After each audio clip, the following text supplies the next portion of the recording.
Bonjour à tous et bienvenue pour cette nouvelle émission Focus Métier, la vie des pros. Et le pro du jour, c'est Jérôme Pagès. Bonjour. Bonjour. Vous êtes directeur général d'Accès aux services. Alors, un réseau de franchise. Comment présenter Accès aux services aujourd'hui en France? Donc, Accès aux services est aujourd'hui donc un réseau de franchise qui a 200 agences sur tout le territoire national, 6000 collaborateurs. On existe depuis 2006, donc ça commence à faire, ça fait 17 ans. C'est une belle histoire. Merci. Et donc, on est multiservice. Donc, on propose des prestations de ménage, de jardinage, bricolage, garde d'enfants, aide aux personnes âgées. Donc, l'idée, c'est de vraiment proposer une offre à 360 pour l'ensemble de la famille. Et notre particularité sur le marché, c'est qu'on est aussi, on a une offre à destination aussi des professionnels en ménage, jardin et bricolage principalement. Alors, vous avez fait le choix de vous développer en franchise. Après, est-ce qu'aujourd'hui, vous couvrez tout le territoire national où il y a encore des opportunités? Non, en effet, on a fait le choix donc, de se développer en franchise. En effet, il nous reste plus de 150 territoires à couvrir. Aujourd'hui, on doit couvrir un petit 60% du territoire. Donc, il y a de la place. Donc, n'hésitez pas à nous rejoindre. Alors, et côté recrutement, parce qu'on dit souvent que les métiers des services à la personne sont des métiers en tension. C'est vraiment le cas? Vous recrutez, vous avez des gros besoins de recrutement? Alors, on a des gros besoins de recrutement. On recrute plus de 3000 personnes par an. Il faut savoir que dernièrement, c'était très compliqué pour recruter. Là, les dernières semaines nous laissent apparaître un léger mieux. Nos agences recommencent à recruter, à recevoir du monde en agence pour donc du coup postuler sur nos... je crois qu'à date, on a plus de 2200 annonces d'emploi, donc tous secteurs confondus, que ce soit des hommes ou des femmes de ménage, que ce soit des jardiniers, que ce soit des bricoleurs et des auxiliaires de vie aussi. On recrute dans tous nos domaines d'activité. Dans tous les domaines d'activité, mais quelle est la problématique pour attirer des personnes? Qu'est-ce qui fait qu'aujourd'hui, ces métiers restent des métiers en tension? Je pense que le Covid a rebasculé, a changé un peu les mentalités et aussi le fonctionnement de l'emploi.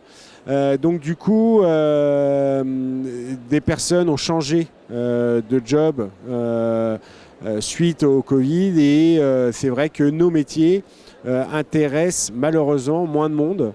Je pense que sur les auxiliaires de vie, en France, on ne forme pas assez d'auxiliaires de vie d'une manière globale. Et après, sur nos autres métiers, par exemple, si on prend homme ou femme de ménage, c'est vrai que ce n'est pas des métiers qu'on fait par vocation. Et donc, du coup, souvent, on a quand même pas mal de problèmes pour nos recrutements. Ouais.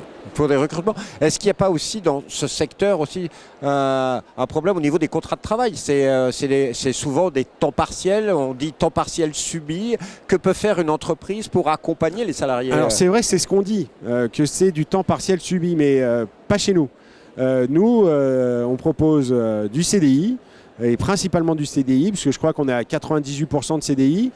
Et au-delà de ça, moi, quelqu'un qui veut travailler 35 heures par semaine, il n'y a aucun problème. L'entreprise lui ouvre les grands bras ouverts. Mais ce qu'on voit, c'est que souvent, c'est plutôt les collaborateurs que l'on recrute qui ont des problématiques de planning. Certains sont multi-employeurs, d'autres ont des contraintes aussi liées à leur vie de famille, de déposer les enfants le matin, les récupérer le soir. Donc du coup, ça pose certaines problématiques. Mais nous, en tout cas, on recherche des personnes en CDI et si on peut, à temps plein. Alors comment vous, au national, Accès aux services, par exemple, sur la qualité de vie des salariés qui sont des aidants professionnels, et qu'est-ce que vous pouvez faire pour améliorer les conditions de travail? Parce que la qualité de vie des salariés dans ce secteur, c'est quelque chose qui est très important. La qualité de vie des collaborateurs, c'est une chose primordiale. Et le bien-être en entreprise, c'est quelque chose vraiment de primordial pour nos collaborateurs.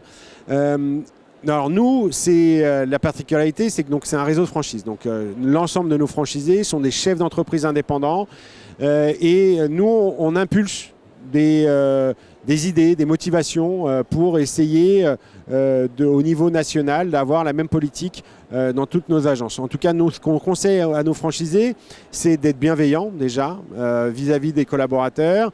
Au-delà de ça, c'est de pouvoir aussi leur proposer un parcours de formation, ce qui est très important pour la montée en compétences et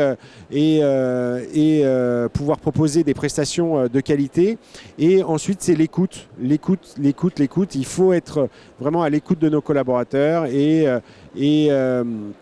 apporter autre chose en fait que la rémunération, parce que malheureusement, nos métiers ne nous permettent pas d'avoir des rémunérations qui sont très extensives. Et donc du coup, on met en place des primes d'assiduité par rapport à la qualité de travail, par rapport à la qualité de nos collaborateurs, et on essaye de motiver par d'autres solutions. Par exemple, on a mis une solution d'un CE dématérialisé au niveau national pour l'ensemble des collaborateurs. Alors voilà, un CE. Aujourd'hui, il y a eu une crise des prix du pétrole.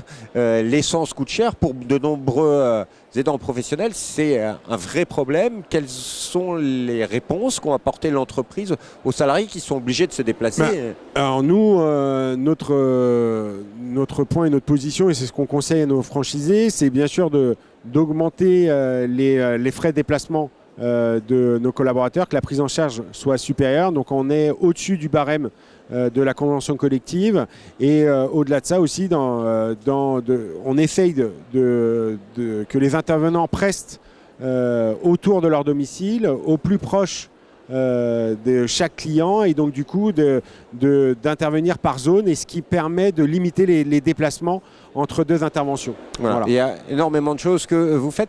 Vous avez parlé de convention collective.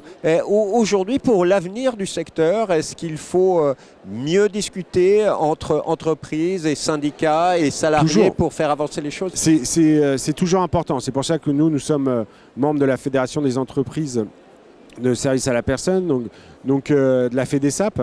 Et donc du coup, on est là justement pour échanger avec les syndicats sur les différents sujets pour le bien-être des collaborateurs. Et aujourd'hui, pour vous, quelles sont les grandes thématiques à suivre dans les années qui viennent pour améliorer le secteur dans les années qui viennent?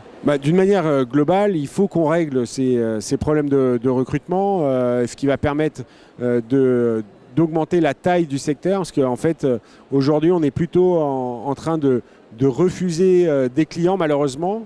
Et donc, du coup, pour le bien-être du secteur, il faut qu'on puisse recruter, et ça, c'est hyper important. Donc, je pense qu'il y a différentes solutions, mais ça, je pense que ça dépasse la fédération, c'est plutôt au niveau du ministère du Travail. Voilà, justement, qu'est-ce que vous attendez des pouvoirs publics?